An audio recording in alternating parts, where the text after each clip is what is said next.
วิธีនៅក្នុងការជ្រើសរើសសម្អាងការក្នុងថ្ងៃមង្គលការខ្ញុំបញ្ជាក់ទីនៅក្នុងវីដេអូដែលខ្ញុំនិយាយនេះគឺជាបទពិសោធន៍របស់ខ្ញុំផ្ទាល់មិនមែនថាខ្ញុំចេះដឹងអីណាទេតែជាបទពិសោធន៍ខ្ញុំផ្ទាល់ដែលខ្ញុំធ្លាប់រៀបពិធីមង្គលការខ្លួនឯងក៏ដូចជាបងប្អូនបន្តទៀតដែរអញ្ចឹងបើសិនជាមានអីទោះត្រង់ចំណុចណាជួយកែប្រែផងហើយក៏សូមខន្តីអភ័យទោសមុនដែរអញ្ចឹងតើតោះជាមួយនឹងវិធីនៅក្នុងជ្រើសរើសសម្អាងការរបស់ខ្ញុំគឺដំបូងឡើយគឺខ្ញុំត្រូវជ្រើសរើសសម្អាងការទៅមើលទៅតាម Facebook page របស់គាត់សិនហើយសម្អាងការដែលខ្ញុំនឹងមើលមុនគេគឺសម្អាងការដែលបងប្អូនមិត្តភក្តិយើងធ្លាប់ជ្រើសរើសយកមកនៅក្នុងថ្ងៃមង្គលការយើងបានឃើញពីជាក់ស្ដែងរបស់គាត់យើងធ្លាប់ឮឈ្មោះអីអញ្ចឹងយើងទៅ search មើលមុនអញ្ចឹងនៅក្នុងការ search ដើម្បីយើងមើលដឹងនោះគឺធម្មតាឥឡូវនេះ business គឺរកតាម online អញ្ចឹងពេលដែលគាត់ទៅកម្មវិធីមង្គលការកូនកំមុំណាមួយគាត់នឹងផុសឲ្យថាកម្មវិធីហ្នឹងគាត់ធ្វើរបៀបម៉េចផាត់មុខបែបណាធ្វើសក់បែបណាអ្នកណាជាអ្នកផាត់មុខអ្នកណាជាអ្នកធ្វើសក់អញ្ចឹងហើយជាងថតអ្នកណាដែរអញ្ចឹងបន្ទាប់ពីយើងមើលហើយយើងពេញចិត្តហើយតើអ្នកអាចឆាតទៅគាត់បានអញ្ចឹងដំបូងឡើយពេលដែលឆាតគឺយើងត្រូវសួរគាត់កញ្ចប់គាត់នៅក្នុងសម្អាងមានកញ្ចប់គាត់ប្រហែលខ្លះពេលដែលយើងមើលហើយកញ្ចប់គាត់មាន3 4 5អញ្ចឹងទៅបើយើងពេញចិត្តកញ្ចប់មួយណាចាប់ដើមសួរបន្តថាកញ្ចប់ហ្នឹ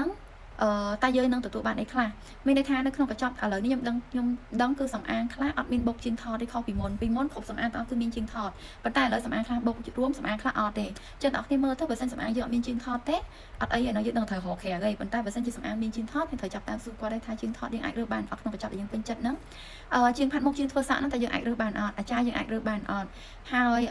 បើសិនជាអាចរើសបានគាត់អាចប្រាប់យើងបានអត់ថាអ្នកណាគេខ្លះក្នុងកញ្ចប់ហ្នឹងដើម្បីយើងដឹងថាតើនៅក្នុងកញ្ចប់យើងហ្នឹងមានជើងថតឬក៏ជើង make up ជើងធ្វើសក់ដែលយើងពេញចិត្តហើយនៅបើសិនជាយើងមានហើយយើងអាចសួរគាត់ថាបើយើងពេញចិត្តបងនេះក្រុមនេះតើយើងត្រូវថែមលុយអីអត់បើសិនជាគាត់ថាអត់ថែមទេវាទៅតែល្អបន្ទាប់មកទៀតយើងមើលថាកញ្ចប់របស់យើងហ្នឹងមាន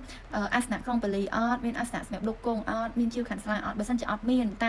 តើយើងត្រូវធ្វើកម្មវិធីតើអ្នកគ្នាត្រូវថែមប៉ុន្មាន add ប៉ុន្មានសួរគាត់ឲ្យហើយបន្ទាប់មកទៀតតកតងជាមួយនឹងកម្មវិធីឥឡូវនេះ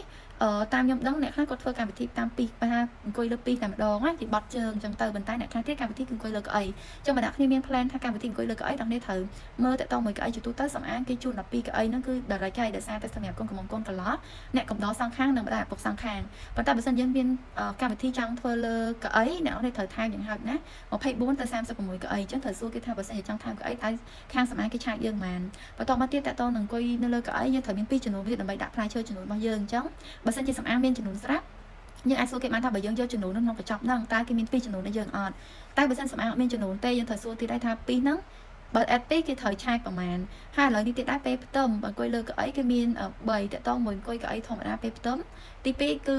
បានថាយើងអង្គុយរៀងដេកហ្នឹងតែរៀងបដេកខ្លួនហ្នឹងនៅលើ2ចំនួនតែម្ដងនិងទី3ទៀតទៅលើខែផ្ទឹមអញ្ចឹងតកតងជាមួយនឹង2ចំនួនអត់ឆាយលុយដោយសារយើង add បន្ទាប់ពីពេលដែលយើងដាក់ចំនួនnàyចាប៉ុន្តែបើសិនជាលើខែផ្ទឹមតោះគ្នាត្រូវសួរគេថាបើយើងចង់ផ្ទឹមនៅលើខែផ្ទឹមគេត្រូវ add យើងប្រមាណអាហ្នឹងយើងត្រូវសួរដែរហើយបន្តមកទៀតតកតងជាមួយនឹងចំនួនទាំងអស់គ្នាក៏ត្រូវមើលដែរបើសិនជាគេកញ្ចប់ហ្នឹងគេមានចំនួនណាតោះគ្នាត្រូវសុំមើលការងាររបស់គេថាចំនួនហ្នឹងគេរៀបទៅម៉ត់ចាត់អត់គេរៀបផ្កាគេស្អាតអត់ហើយតកតងជាមួយស្លាពណ៌មលូពណ៌កញ្ចប់យើងបានស្លាពណ៌មលូពណ៌បិទត្បូងអត់ឬក៏ស្លាពណ៌មលូពណ៌ធម្មតាតកតងជាមួយថង់រងក៏ដូចគ្នាថាថង់រងដែលយើងទទួលបានគឺថង់រងដែលក្មេងៗកាន់ពេលខែកូនដៅហ្នឹងក៏ដូចជាម៉ាក់គាត់កាន់ដែលកូនម្ដាយប្រពន្ធកន្លោះជូនទៅដល់កូនកំមុំហ្នឹងថង់រងទាំងអស់ហ្នឹងតើជាមាសឬក៏មានមាស highlight ទាំងអស់នេះត្រូវទៅសួរឡើងហ្នឹងដែរហើយក៏សូមមើលរូបគេដែរដើម្បីយើងដឹងថាកញ្ចប់របស់គេនោះវាស្អាតអត់យើងពេញចិត្តអត់អញ្ចឹងបន្ទាប់ពីយើងសួរនាំអស់ហើយយើងគិតថាអូខ្ញុំនៅតែពេញចិត្តអញ្ចឹងយើងចាប់ដើម select ហើយនៅក្នុងការមើលនេះទៀតខ្ញុំឲ្យអ្នកគ្នាមើលម្ដងតែមួយទេទាំងហោចណាស់3ទៅ4សំអាងឬក៏5សំអាងនៅក្នុងការមើលតែឆាតទៅគេតាម Facebook ហ្នឹងបន្ទាប់មកយើងចាប់ដើម select ថាសំអាងមួយណាដែលយើងត្រូវទៅមើលផ្ទាល់យើងពេញចិត្តដែរយើងពេញចិត្តអ្វីដែលគាត់ឲ្យយើងកញ្ចប់ដែលយើងត្រូវការហ្នឹងក៏វាសោតល្មមជាមួយកម្មវិធីរបស់យើងបាត់ចិត្តរបស់យើងដូចគ្នាអញ្ចឹងយើងត្រូវទៅមើលផ្ទាល់ទៀតទៅមើលផ្ទាល់ហេតុអីបានត្រូវទៅមើលផ្ទាល់ទី1អ្នកគ្នាត្រូវទៅមើលទៅលើថង់រងសារពណ៌មលូពណ៌របស់គាត់ហ្នឹងជាក់ស្ដែងវាពិតជាដូចក្នុងរូបដែលគាត់ផ្ញើឲ្យយើងអត់បន្ទាប់មកទៀតទៅមើលលើសម្លៀកបំពាក់របស់គាត់តើស្បែកធំស្បែកស្ដើងរបស់គាត់ការដិនរបស់គាត់វាស្អាតអត់ម៉ត់ចត់អត់កៅអៅគាត់ថ្មីអត់ហើយប្រហែលខែដែលគាត់ចូលអាវថ្មីម្ដងកញ្ចប់របស់យើងហ្នឹងអាចរើសអាវបានថ្មីអត់ទេហាកញ្ចប់ខ្លះមិនបាច់កាត់ថ្មីទេប៉ុន្តែពេលដែលសម្អាងគេចូលអាវថ្មីយើងអាចរើសអាវថ្មីហ្នឹងពាក់មុនគេហ្មងអញ្ចឹងយើងក៏ត្រូវសួរគេដែរហើយបន្តមកទៀតយើងទៅមើលទៅលើរូបថតដែលគេរៀបចំសម្រាប់កៅកូនកំមុនណាគេថតរបៀបមិនដែរជាងថតរបស់គេថតបានស្អាតអត់ហើយការរៀបចំកៅអៅរបស់គេថងរងរបស់គេចំនួនរបស់គេរៀបចំឲ្យស្អាតអត់ហើយបន្តមកទៀតអ្នកគ្នាត្រូវសួរតកតងជាមួយនឹងជាងផាត់មុខហើយនឹងជាងធ្វើសក់ហើយនឹងជាងថត3នេះអ្នកគ្នាត្រូវតែចាំបាច់ហ្មងគឺអត់អាចលឿនគេហៅថាអត់អាចឆាន់ឆាយបានទេដោយសារតែកូនកំមុំមកជាការម្ដងតកតងជាមួយនឹងរឿងជាងផាត់មុខជាងធ្វើសក់ហើយជាងថតហ្នឹងទី1ជាងផាត់មុខជាងធ្វើសក់ធ្វើឲ្យយើងស្អាតថ្ងៃការទី3ជាងថតគឺនឹងថតរូបឲ្យយើងទុកមើលរហូតដល់កូនដល់ចៅយើងទៀតអញ្ចឹងយើងត្រូវរើសមែនតើតកតងនឹង3មុខហ្នឹង ចឹងតទៅពីអ្នកគ្នាមើលឲ្យពេញចិត្តអស់ហើយត្រូវសួរគាត់ថាកក់ប៉ុន្មានឬនឹងត្រូវទៅសួរដូចគ្នាព្រោះសំអាងខ្លះក៏ចប់គាត់ធំប៉ុន្តែគាត់ទាកក់យើងអត់សូវច្រើនទេអញ្ចឹងយើងអាចសួរគាត់មុនថាបងឲ្យខ្ញុំកក់ប៉ុន្មានហើយពេលដែលកក់ហើយខ្ញុំអាចជ្រើសរើសអីបានខ្លះសំអាងខ្លះពេលដែលយើងកក់ហើយយើងអាចជ្រើសរើសអាចារ្យជាងផាត់មុខជាងធ្វើសក់ជាងថតតកតងនឹងកញ្ចប់សេវាកម្មរបស់គេហ្នឹងគឺមានទាំងអស់ដែលយើងអាចរើសបានប៉ុន្តែតកតងជាមួយនឹងការតុបតែងកណាត់នៅផ្ទះពណ៌អីហ្នឹងគេអាចនឹងឲ្យយើងរើសពេលគៀកដល់ថ្ងៃមង្គលការthángមុនមួយខែឬក៏មុន2អាទិត្យអីបានគេឲ្យយើងរើសអញ្ចឹងណាថាយើងចង់បានពណ៌អីយើងស្រឡាញ់ម៉ូដមិនអីមិនអញ្ចឹងរឿងនោះគឺនៅពេលដែលគៀកដល់ថ្ងៃការប៉ុន្តែតកតងជាមួយនឹងជាងផាត់មុខជាងធ្វើសក់ជាងថតហើយនឹងលោកអាចារ្យគឺគេនឹងឲ្យយើងរើសមុនដោយសារតែពួកគាត់ត្រូវតែកក់ជាមួយនឹងក្រុមការងារខាងជាងថតជាងផាត់មុខអីនឹងដូចគ្នាអញ្ចឹងគេឲ្យតម្រូវយើងរើសមុនហើយអញ្ចឹងនៅពេលដែលរើសអ្នកគ្នាមុននឹងរើសកុំគ្រាន់តែឃើញ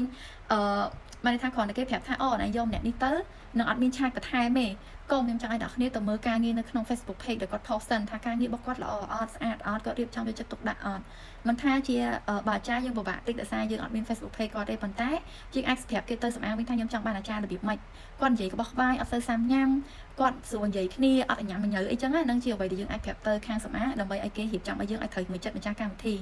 ហើយតើតើមួយជាងថតជាងផាត់មុខនិងជាងធ្វើសក់ដល់គ្នាត្រូវចាំបាច់ទៅមើលការងារគាត់មុននឹងប្រាប់ទៅសម្អាងថាយើងជឿឬអត់ថែមលុយឬអត់សំខាន់ទេអ្វីសំខាន់តើការងាររបស់គាត់ហ្នឹងគឺយើងពេញចិត្តអត់ពីព្រោះដោយសារការហើយគឺយើងត្រូវការទុករូបនឹងរហូតដល់ចៅយើងអញ្ចឹងយើងអាច face ប្រហែលបាននេះចំណុចកន្លែងនេះហើយបន្ទាប់ពីហ្នឹងមកទៀតយើងជឿរើសបានអស់ហើយតើគ្នាអាចសួរគាត់បានទេថាពេលណាយើងអាចទៅរើសកៅអៅបានពេលណាដែលយើងអាចចាប់ដើមរើសពណ៌តែងកណាត់នៅផ្ទះបានពេលណាដែលយើងអាចចាប់ដើមរើសផ្កាដាក់នៅលើចំនួនបាននៅលើថង់ចំនួនរបស់យើងនៅលើពីចំនួនរបស់យើងនៅលើចំនួនយើងរៀបចំផ្លែឈើហើយមួយទៀតសួរគេដែរថាចំនួនដែលយើងយកហ្នឹងតើយើងរៀបជាថាសធម្មតាថាសមាសធម្មតាឬក៏តប់មាសតើគ្នាត្រូវសួរឲ្យអស់មុននឹងយើងចាប់ដើមជឿរើសឬក៏សម្រាប់ចិត្តយកមួយណាគឺសួរឲ្យអស់តែម្ដងអ្វីដែលឆ្ងល់បើចេះបើនិយាយតាមពាក្យចាស់គេថាបើឆ្លោះឲ្យហើយកុំចាំដល់ពេលយើងកក់លុយហើយចង់ដកលុយគេវិញអត់ស្រួលទេទាំងអស់នេះអញ្ចឹងយើងត្រូវសួរឲ្យឆ្ងល់អីយើងសួរឲ្យអស់អញ្ចឹងនេះអ្វីខ្ញុំសួរគេកន្លងមកចឹងអ្នកនេះអាចយក tip នេះទៅធ្វើបានខ្ញុំពេលដែលខ្ញុំធ្វើបែបនេះហើយគឺខ្ញុំអត់បារម្ភថាដល់ថ្ងៃមង្គលការខ្ញុំពិបាកឬក៏អីមួយគាត់ទេមួយទៀតគឺជាក្រុមអ្នក make up ដែលមក make up ឲ្យកូនបានថាបងប្អូនកូនកំមុំកូនកន្លោះណាម៉ាក់ប៉ាកូនកំមុំកូនកន្លោះអស់នេះត្រូវសួរដូចគ្នាថាកញ្ចប់យើងនឹងបានប្រហែលអ្នកបើសិនយើងចង់ថែមគាត់ឆាយប៉ុន្មានព្រោះដោយសារកញ្ចប់ខ្លះគឺបានតិចពេកព្រោះថាវិធីការមួយយ៉ាងហោចណាស់បាន6នាក់ជាងមុខ3នាក់ជាងសក់3នាក់ទៅចាប់វិធីយើងអាចធ្វើទៅរលូនហើយអត់ពិបាកក្នុងការផាត់មុខយឺតយ៉ាវអីចឹងណាចឹងសង្ឃឹមថាវីដេអូមួយនេះនឹងអាចជួយឲ្យបងកូនកំមុំតែត្រៀមមង្គលការនៅក្នុងឆ្នាំ2021ឬ2027នេះគឺសប្បាយចិត្តក្នុងការរៀបចំពិធីមង្គលការហើយសូមទោសដែរវីដេអូនេះវែងតិចតែដោយសារខ្ញុំចង់ឲ្យក្បោះក្បាយ detail ដើម្បីឲ្យអ្នកទាំងអស់គ្នាអាចស្ដាប់ហើយអាចធ្វើជាហៅថាមានប្រយោជន៍សម្រាប់អ្នកទាំងអស់គ្នារៀបចំក្នុងថ្ងៃមង្គលការខ្លួនឯងបាន